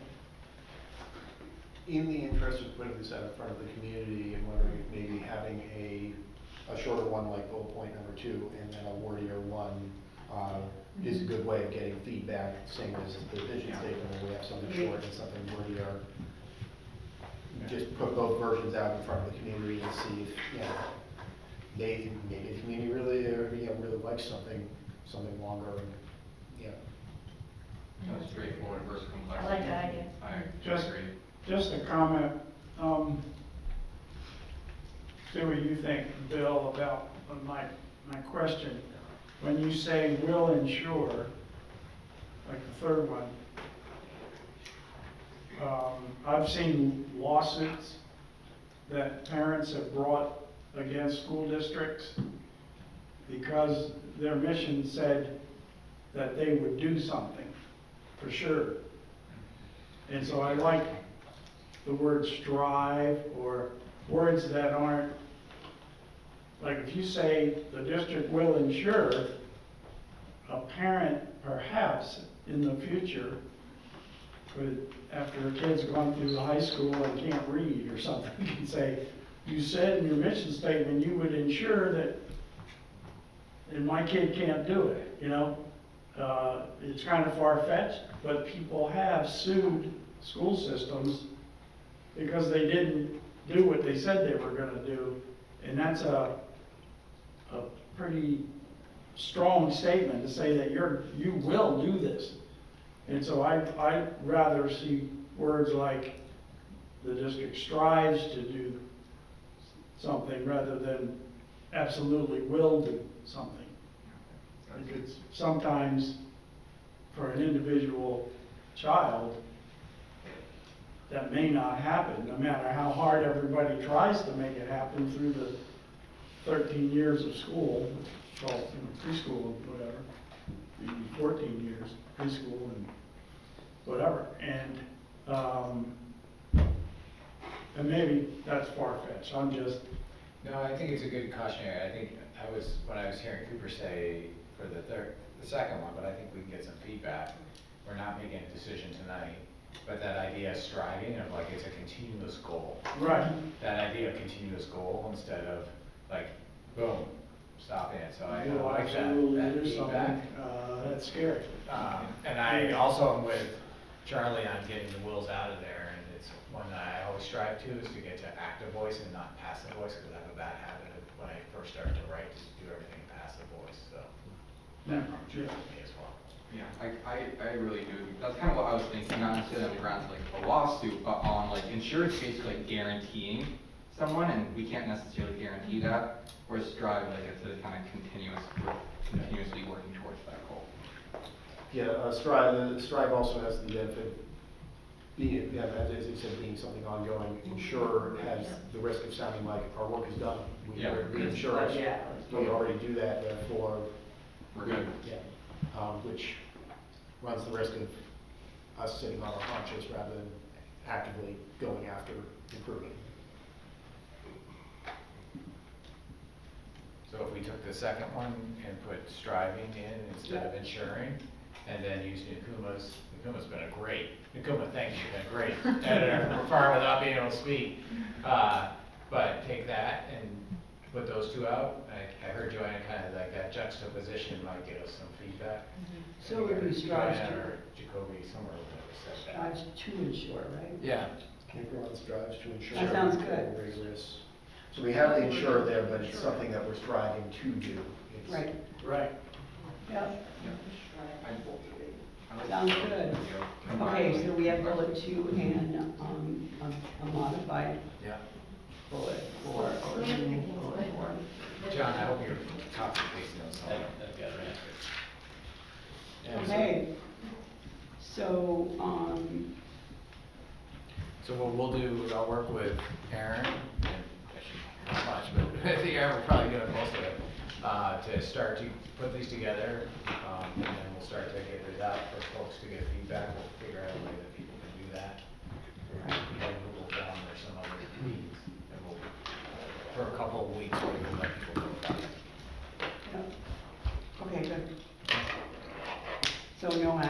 comments tonight. The next item is middle school alternative program. So we're going to have to go into executive session on that one because of real estate implications. So let's just move on to the rest of the business, and then we'll go to that item at the end, okay? So, new business. Objectives, key results, and success measures, which is your attachment 8A. John is going to show us the continuous improvement plan. Are you going to be able to do that with our technology? Well, actually, so I included the material as a reference. I don't actually need to present it. So we've had lots of conversations about our success measure data from last year, about the strategic plan, and about the OKRs and how those will link up. So included in your packet is a draft of how that language will look. So this is new and not new at the same time. So historically, as a district, we have used a wider planning lens to plan our annual work that encompasses more than is required by the AOE. And what I have always done is taken the documents we produce, like the OKRs, and cut and paste that information onto the forms that AOE requires for us, like the continuous improvement plan, and submitted that. This, for I'm sure a good reason, although I don't know what it is, this year the AOE is requiring that school districts bring the continuous improvement plan as a document to the boards for approval. So all I've done is actually taken the document I cut and paste into and put it here so that you can look at it. It does not reflect everything that is in the OKRs or the strategic plan, because not all of that is actually required by AOE. So that's why it's not a perfect one-to-one match or copy. So it's really just a procedural piece, but I am happy to take any questions if people have any. And are you able to, sorry. Yeah. Yes, sorry, we are looking for a motion to approve it. The only thing the one thing that I noticed is on the bottom of page 3 of 4, actually not bottom all of the pages, on the footer, it says revised February 7th, 2022. That's probably not right. Revised, oh, that's the, AOE revised this form last on that date. So that's not actually our revision, that's the template from AOE was revised on that date. Okay. Huh. But that is weird though, it's only on that page, huh? Or it's on a few. No, it's on 2 of them. It looks like they probably just had a different footer for the first page. Yeah. That's not on the other pages. Yeah.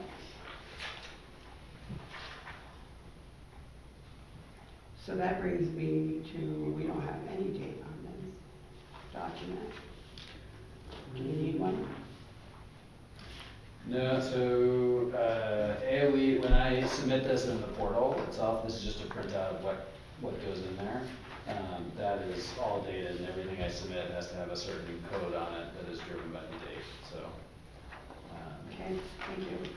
I can see Carly smile, she's familiar with the AOE grant 21C submission. stuff, yeah, it's very similar. So looking for a motion to approve the objectives, key results, and success measures as presented, please. So moved. Thank you. Is there a second? Second. Thank you. Any more discussion? Okay, we're gonna have to take a roll vote. Amanda, Yes. Charlie, Yes. Jack, Yes. Joanna, Yes. Carly, Yes. Mary Ann, Yes. Nakuma. Yeah. Thank you. Suzanne? Yes. No one votes yes. So that motion carries. Thank you. Yeah, we're here. We're doing, we can hear you. Right. The next item is the Collins Curly Rotary Expo contract. I'm looking for a motion to approve the execution of the Collins Curly Rotary Expo contract for discussion. So moved. Okay, is there a second? Second. Thank you. Okay, discussion. Tim, Well, discuss.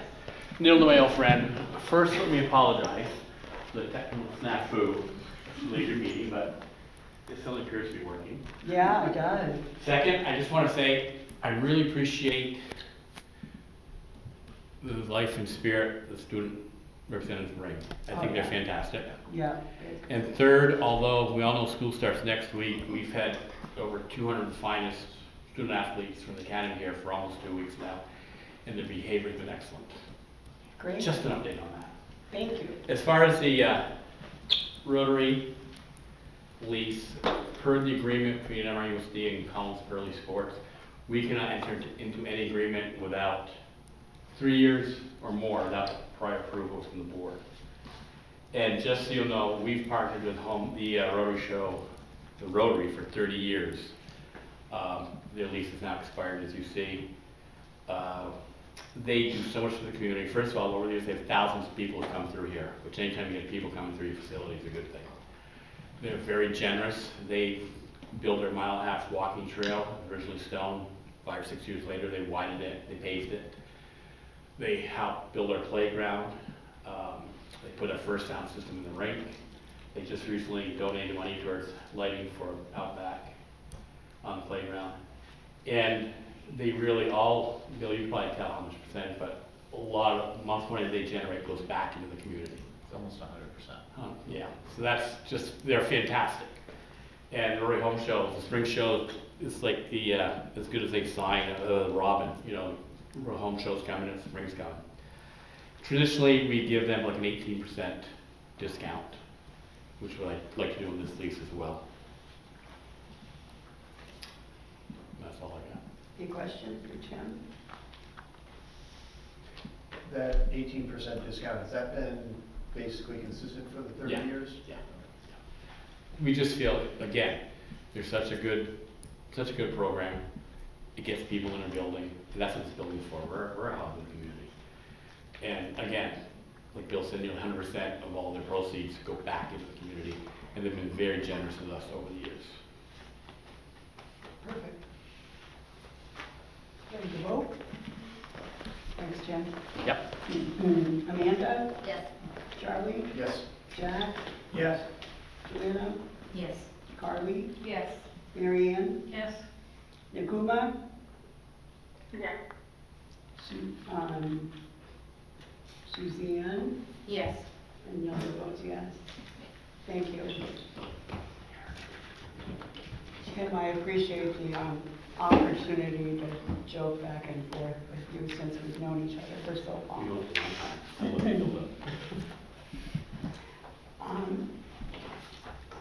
Next item on the agenda is the St. Albans City School camera licensing purchase agreement. Looking for a motion to approve the St. Albans City School camera licensing purchase agreement with the company that was recommended, which is going to tell you the name of it. Say again? First light. First Light. Light. First Light. First Light. Bree, I think you're gonna handle, okay. Did I get a motion yet? No, I need a motion first, please. So moved. Thank you. Is there a second? I'll second. Thank you. Discussion. Bree, can you talk us? Yes, absolutely. So as G discussed earlier tonight in her report, we went ahead and we purchased cameras for City School, 89 of them to be exact. Now we need to purchase a licensing to have the camera backup and all that for it. So Travis Bignew went out and he got quotes with CDW, Questivity, and First Light.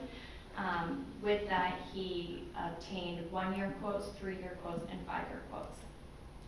It is the most economical choice to go with First Light as a 5-year because it comes out to $8,180.35 per year.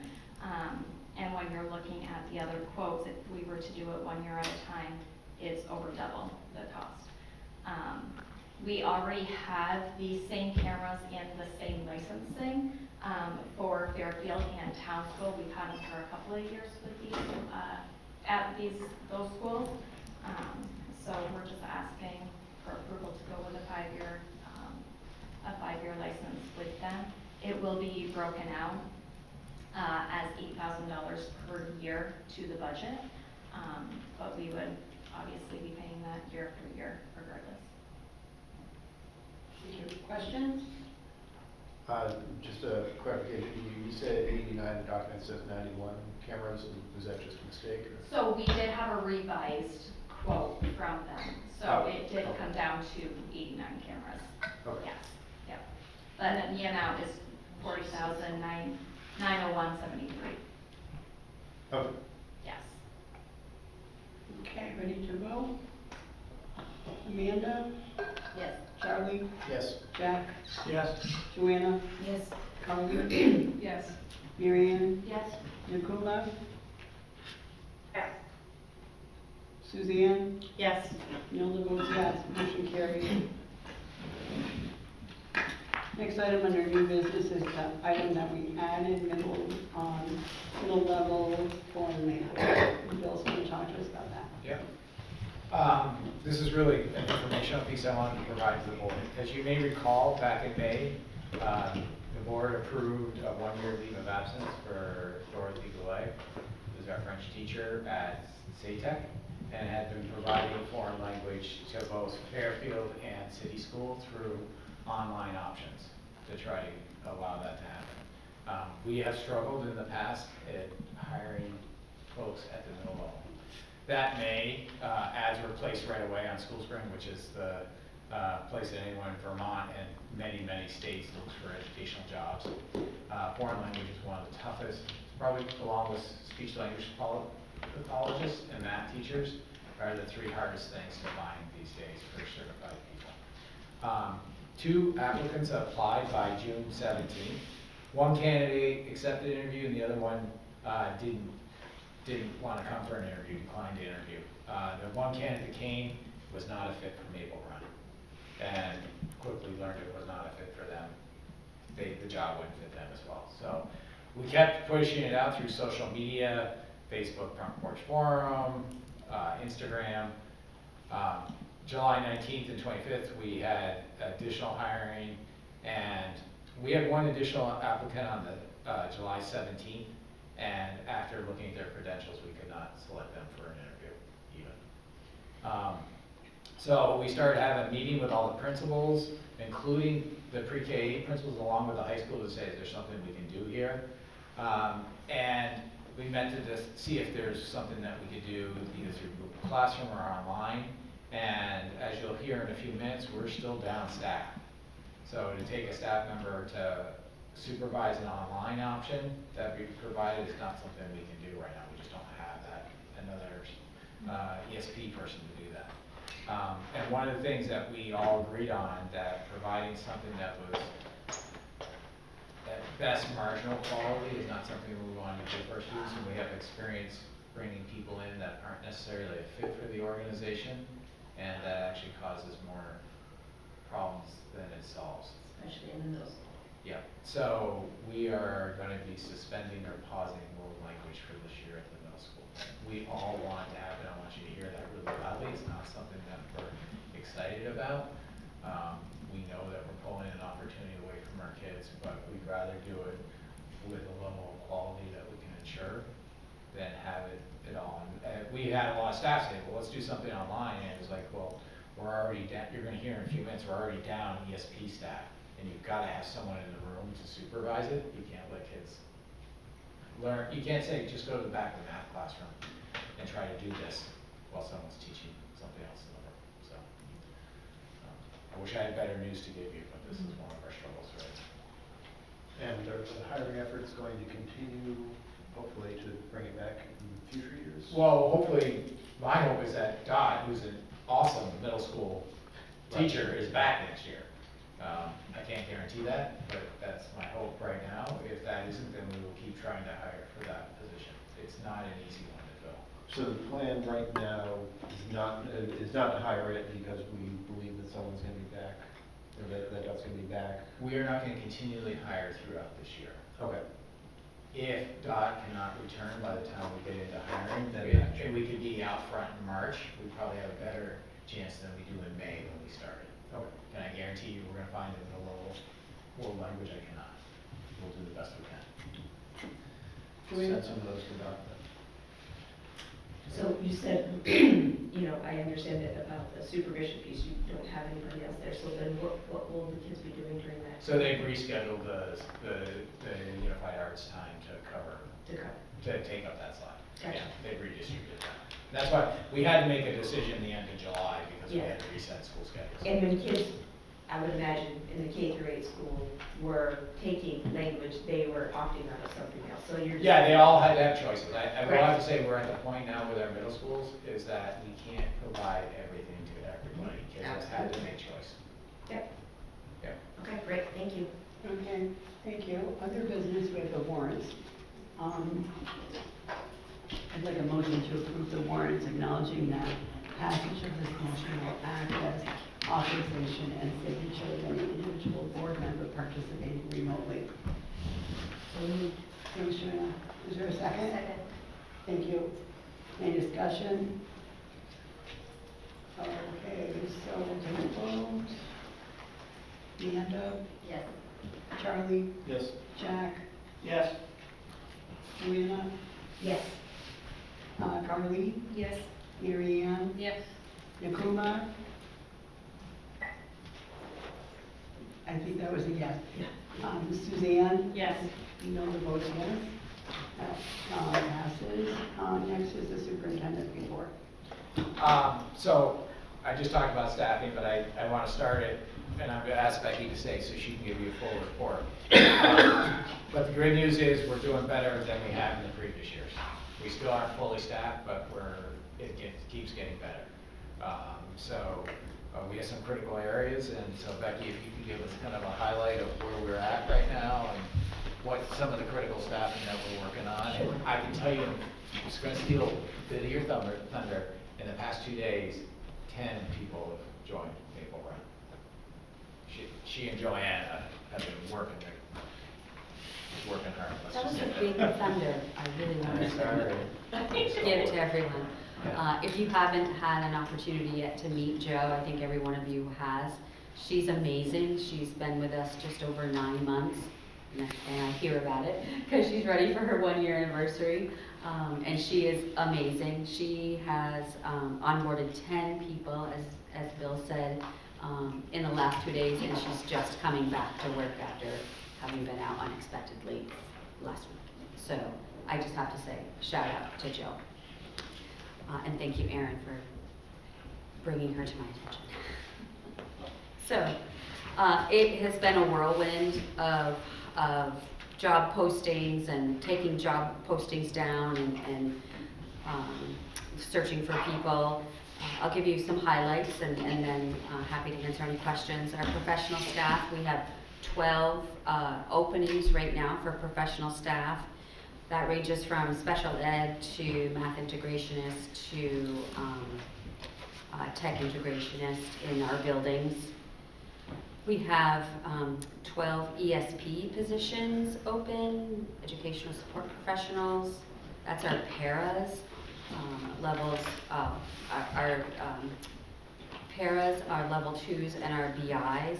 We have custodians and lab supervisor that falls under that ESP umbrella. We're searching for 2 non-union staff members. Crucial positions, it's those paras that we're trying to get in the building in higher levels, 2 and the BI level. School safety worker with SATEC, but my understanding is that recruiting efforts have been successful and they're very close to making an offer, which I'm excited about, and a lab supervisor and CTC. We have the alternative program that we're working diligently to staff. We have 7 positions open there. 1 is the director role, and they're working diligently. There's been multiple interviews happening around that, a special ed school counselor and 2 teachers. Going back to onboarding, we've onboarded 29 new team members since July 1st. That does not include the 10 that Joe did in the last 2 days. It's an ever-changing landscape, and I love saying that because it's what makes my job fun, if I will. Professional staff, 15, 8 ESPs, paras, levels 2 and BI, as well as custodians, and 6 non-union staff since July 1st. AP clerk, an admin assistant, computer network technician, and our OT. Thank you. Any questions? Did you say you had 7 positions open and a director for the alternative behavior? 7, including the director. Okay. And interviews are, it's every day. And I'm looking for just like basically a list of folks we're hiring. Is that on our website? Of the positions that we're hiring for? Or would, like, looking on School Spring be a better School Spring, Joe is working to update that, so it's probably not as up to date after the last 2 days, but School Spring is a great option. You can also go to maplerun.org and go to the Human Resources page, and the job listings are there as well. Yeah. Joan? So I know that you lumped it together. Are there any schools that are being harder hit than others? You know, of our K to 8, I think both SACS and SATEC, City and Town, are really searching for those para positions because of the influx of our student population and the services that they may require, and custodians. I think I had shared with you at a previous meeting, I can't find a para and a custodian, and I really, really want to. And Working Fields has become our partner. I think I shared with you at a previous meeting, and we have worked with them to onboard 2 paras, 1 for town and 1 for city. So I have high hopes for that collaboration. Yes, And is the, I guess, I don't want to say shortage, but maybe that's what it is, the difficulty in getting paras and custodians, is that just ongoing thing? Has that been year after year, or? It's, I think with unemployment as low as it is, 2.1, and depending on where you go, 3.1, but I'm leaning on the lower end of that scale. Everyone is struggling. And do you have any indication if this is, if it's a if you're finding people, or having difficulty getting people in a region, or if it's in Vermont in general? I think it's Vermont, and many of our school districts are experiencing that same. Thank you. Good questions. Thank you. Yeah, last week at a superintendent's meeting, a brand new superintendent said, hey, I'm looking for X, Y, and Z, and someone gave us a response back that said, yeah, we're all on the same thing. And it was pretty much paras and custodians and school bus drivers.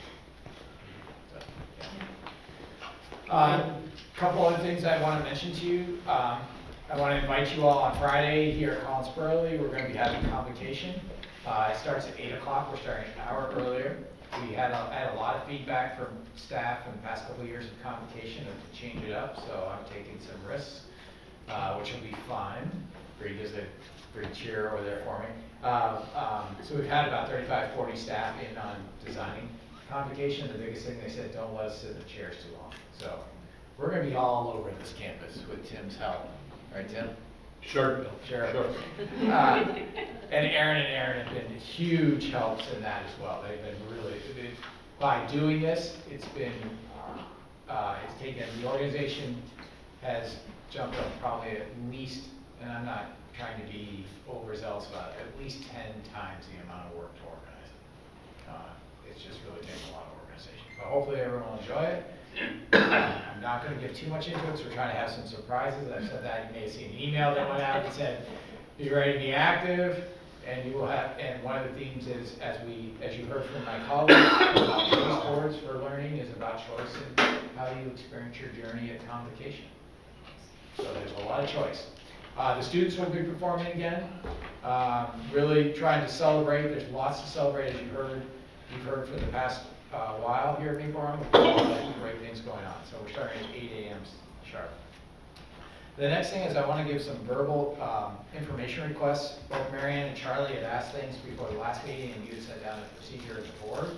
I didn't do my job, and I'll say, open to everyone, I really kind of noticed this last minute, which was literally yesterday, or last night as I was prepping. But Marianne had asked some questions about, are the hours the same across all our pre-Ks? And you just heard from Stephanie early tonight, there's been some changes, so I'll get more of that information on what our pre-K hours are across all our sites. There's a question about smart boards and do they go to SATEC only? They were actually offered to Saks and to Fairfield. People haven't taken advantage of it. Martin told me they weren't smart boards, they're just new projection systems. And they've been offered, so he said I can move stuff around if people would like, and so I know he was going to recheck in with everyone at start school. That happened at the end.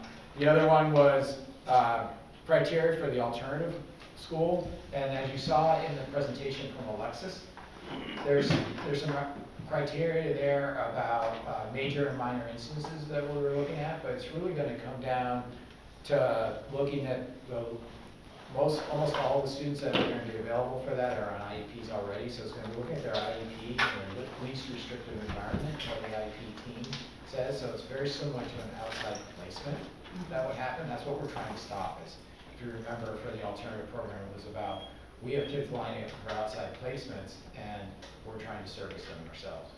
I think I can say for the whole team, we'd rather have the kids in the school. This is not something we're striving to do to have our own alternative school. We're trying to find a way that we can get kids back into their environment, but they may need some time out of that. There's more to come because once the director is there, they're going to be working with being able to get what are the fine details for the NIPS requirements. As you also saw in there, it was going through our MTSS system as well, so that their data is tracked. What is the plan for day one, Bill? We are not planning to have an alternative program for day one. We were looking from November to December to launch, and it may be later after I talk to you about our spacing piece. I need to talk to you about executive session. Yeah, okay. We have some issues in central office that I will tell you more about. Okay. Charlie, you asked about what positions. We had said there were positions we weren't hiring, and it's coming soon to you. I will be presenting to you work the leadership team has been doing in the past year since we had the budget. You all told us to start getting ready for what might we need to do when the budget has to get tighter. And so for best terminology, we have, as a leadership team, have created something which is called staffing guidelines and targets, so that we can have equity across all our buildings. And it's not only based on student numbers, but student need. And John's presented that our biggest indicator for student supports, if we look at all our areas that historically marginalized, is poverty. We keep coming back to poverty. And so we did that, and one of the things that we talked about as a board was use attrition as a friend.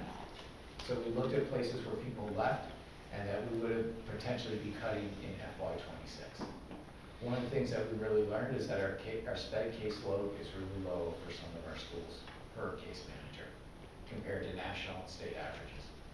So we have had 2 special educators at the city school, a special educator at SATEC that we use. We're not replacing those positions and bringing those as part of staffing the alternative school. We have 2 STEAM teachers that were not replaced at city school. We're actually trying to get that down to 1 right now. We're just trying to hire for that, as you heard from G. A 5-6 teacher at Fairfield, a health teacher at city school, an art teacher at city school, and we had a couple of ESP positions, non-union positions that have been rehired as we changed into safety workers, and that gave us some extra dollars there. That gave us a total of about $1.3 million to staff to build up the alternative program. And so Charlie, you had asked for that. I will get this in writing to all of you. I'm sorry, I literally wrote it into my book today when I got back to the office after going around and seeing all the schools in action. but I wanted to make sure I got you back what I said we would do for procedure for questions. Thank you. Yep. Any questions? Okay, next item Oh, is. yeah, Oh, sorry. I hear what you're saying in terms of, we may have a lower ratio from special educator to the students on their caseload than the national average. But I also, that there are kindergarten classrooms in Oregon that have 36 kindergartners, and that doesn't necessarily mean that it's best practice, just because things exist. So I guess my question would be, what is the best practice parameters for, for the ratio for staff, for special educators to people on their caseload? 17.2. 17.2, okay. And we had some around the low teens. And we actually look at, we do what's called a weighted caseload. We look at the intensity of the child and the need, because one student that's on an IEP and another, as you know, Joanna, don't have the same services or need to draw on the teacher. So we take that really seriously, and I know it may sound like, wait a minute, you're being cruel to the kids we want to help the most, but at the same time, we have to look at that, how we're staffing. Yeah, no, I don't think. I think that way. I think that way. I think that way about myself, so that's why I say it, because I'm like, wait a minute. One of the things that, it's been many years, but it was my first year as a superintendent. We were in a session, and people saw my passion because I would qualify for a 504. And I barely graduated high school because people were treating me. And so I have a real passion for helping kids that need the most need, but also setting some of the things that we were doing, and we could have a much longer discussion about special ed in another meeting, but how do sometimes too much support. Yes, how we provide the services. So it's how we provide the services. Yep, absolutely. Bill, Yeah. regarding the budget, what do you recommend we do this year, realizing that the budget is a sensitive issue? Yeah, well, Charlie and Nilda and I were talking, and I think you were going to bring this up, but it was, I think you should ask the three of us before the next meeting to come with a calendar of activities to start in September. I would tell you that most of the Champlain Valley Soups who I met with last week, they're either starting now or they're planning to start in September. Yeah, that would be. And I had a great meeting with, I'll tell you about another time, with the secretary, the interim secretary. Very pleasantly surprised, I'll say. Very eloquent. She was very engaged and very thoughtful. But also talking about how do we work together, not divisively, on budget. I think we're going to hear a lot of it between now and November. Yeah. Yep. But I think we need to do a lot of work together with our community.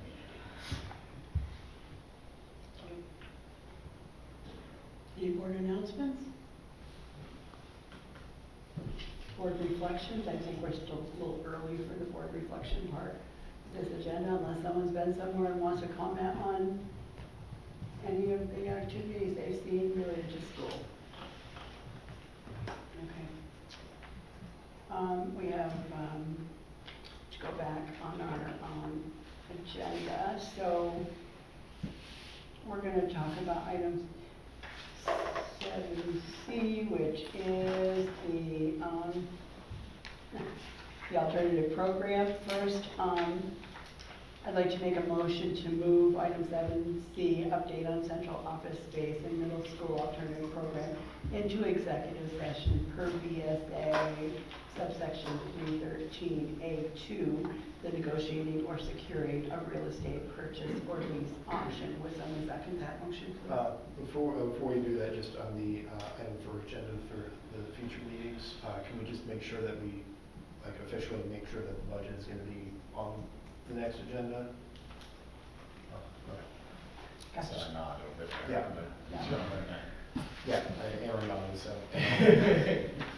So regarding going into executive session for that purpose, Second? I make the motion. Well, I just made the motion. Oh, okay, I second it then. Thank you. We're going to call for a vote on that motion. Amanda? Yes. Charlie? Yes. Jack? Yes. Joanna? Yes. Carly? Yes. Mary Ann? Yes. Nakuma? Yeah. Suzanne? Yes. Nelda votes yes. Now I'm going to make a motion to enter into executive session to discuss item 7C, update on central office space and middle school alternative program, and the time is 8:18 p.m. per 1 VSA subsection 13A2. Would someone second that motion? Who say yes? Thank you. Okay, I'm going to call for a vote on that. Amanda? Yes. Charlie? Yes. Jack? Yes. Joanna? Yes. Carly? Yes. Mary Ann? Yes. Nakuma? Yeah. Suzanne? Yes. Nilda votes yes. So we are now in executive session, and we need, in this executive session, we were in executive session to discuss central office space and in the middle school alternative program space. At this point, I would like a motion for the board's approval of the expenditure of up to $900,000 from the capital fund to pay for the improvements of the space for the middle school alternative program and/or for the central office space. Who wants to make that motion? Make that motion. Thanks, Amanda. Is there a second? Second. I guess Jack beat you to it. Okay, any further discussion regarding this motion?